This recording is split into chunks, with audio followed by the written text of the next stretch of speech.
నేను బట్టికి అన్ని విధాలా సాయం చేసిన, మన్ను అనంతరాములు లేని అటువంటి లోటంతా తీసిన, రాజకీయంలో తెచ్చింది నేను, ఎమ్మెల్సీపీ ఇచ్చింది లోకల్ బాడీలో నేను, సిఎల్పి కూడా చేసిన.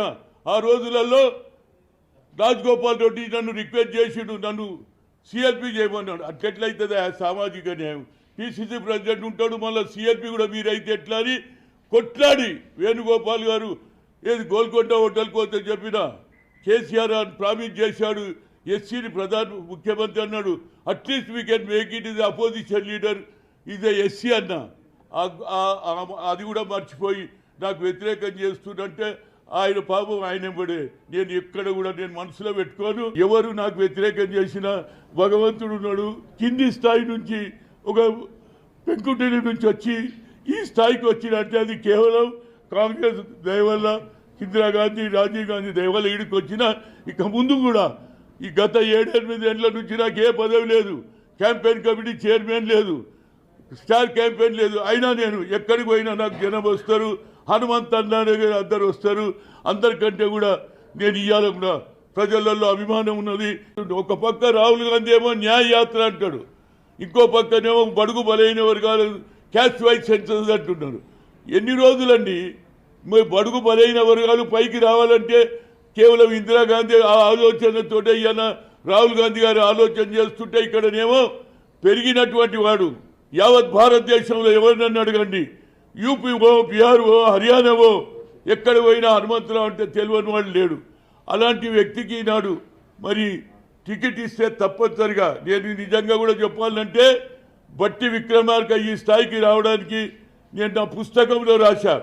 మల్లు అనంతరాములు చనిపోయిన తర్వాత వాళ్ళ అన్నకు టికెట్ ఇప్పించా.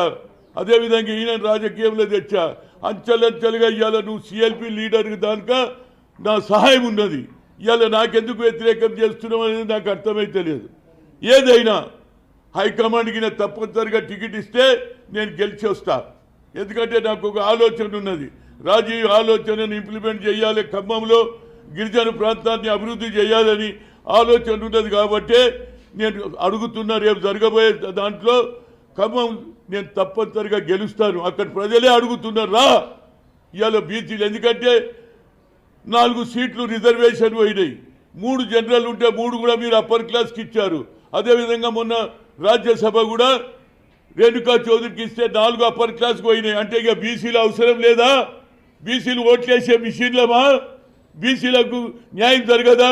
మరి రాహుల్ గాంధీ ఏమో పొద్దున్న లేస్తే కులగని అంటున్నాడు, జిత్తున ఇచ్చేదారి ఉత్తి భాగీదారి అంటున్నాడు, ఎక్కడ పోయినా ఎక్స్రే అంటున్నాడు. వాళ్ళ స్థితిగతులు చూసి 50% దాటినా పర్వాలే, we come to the power, we conduct caste wise census, జిత్తున ఇచ్చేదారి ఉత్తి భాగీదారి అంటుంటే ఇవాళ బడుగు బలైన వర్గాలతో పేరు తెచ్చుకున్నటువంటి వ్యక్తి నేను ఎంతోమందికి సాయం చేసినానండి.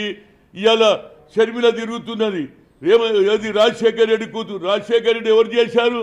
నేను చేసిన పిసిసి ప్రెసిడెంట్గా. 30 మంది ఎంపీలు వ్యతిరేకం చేశారు. వాళ్ళ నాయన మర్డరర్ అన్నారు. ఎందుకు నా మీద కక్ష అంటే నేను ఒక్కటే చెప్పిన, పనిచేసిండు ఎవరు? రేవంత్ రెడ్డి. ఆయన కావాలని నేను అడిగిన తప్పే ఉన్నది? నిజంగా కష్టపడ్డా లేదా? పార్టీని బలోపేతం చేసినా లేదా? హెలికాప్టర్లో ఆయన తిరిగితే నేను కార్లో తిరిగిన అన్ని దగ్గరికి. అది కూడా వేణుగోపాల్ గారు చెప్తే. రాహుల్ గాంధీ కూడా న్యాయ యాత్ర అంటున్నాడు. మన పార్టీలోనే మరి అన్యాయం జరుగుతుంటే దాని మీద కూడా రాహుల్ గాంధీ గారు గమనించాలి, తప్పనిసరిగా న్యాయం చేయాలి. రేపు జరగబోయే మరి సిఇసి మీటింగ్లో తప్పనిసరిగా నా పేరు వస్తే నేను తప్పనిసరిగా గెలుస్తాం.